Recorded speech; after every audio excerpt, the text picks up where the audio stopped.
Wara li ddefenda lill-eks Ministru Austin Gatt, il-kap tal-Oppożizzjoni Simon Busuttil prova jagħti l-impressjoni li l-kont fl-Iżvizzera ta' Austin Gatt sar magħruf qabel huwa sar viċi kap tal-Partit Nazzjonalista. Simon Busuttil qal li huwa sar viċi kap fix-xhur tal-kampanja elettorali u l-kwistjoni dwar il-kont ta' Austin Gatt żviluppat qabel. Ħarġu fl-elezzjoni ġenerali l-kas ta' Austin. U paċenzja, meta tagħmel mistoqsija jkollok ftit l-edukazzjoni li tistenna tweġiba.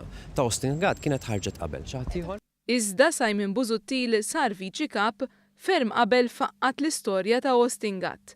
Fil-fatt huwa nħatar f'Novembru tal-2012. Id-dettalji dwar Austin Gatt ħarġu s-sena ta' wara.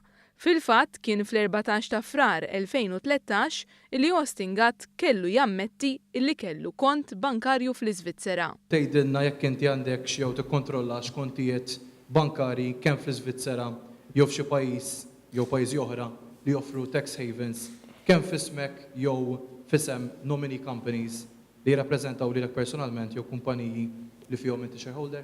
Iva. Iva. Fismi personali. Fismek personali.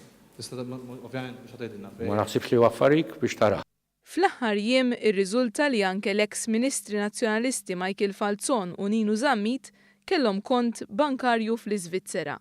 Michael Falzon issospenda lilu nnifsu mill-Partit Nazzjonalista, anke jekk sostna li l-pożizzjoni tiegħu illum hija waħda regolari. Ninu Zammit ukoll qal li llum il-pożizzjoni tiegħu hija waħda regolari. Il-kap tal-Oppożizzjoni Simon Busuttil qal li Ninu Zammit huwa sospiż mill-Partit Nazzjonalista minħabba dan il-kont. Dan wassal biex ħafna bdew jistaqsu għaliex l-attitudni fil-konfront ta' Ninu Zammit u Michael Falzon hija differenti minn dik fil-konfront ta' Austin Gatt. Minkejja dan, Simon Busuttil baqa' ma kellu ebda kelma ta' kundanna fil-konfront ta' Austin Gatt u meta mistoqsi dwaru iddefendih.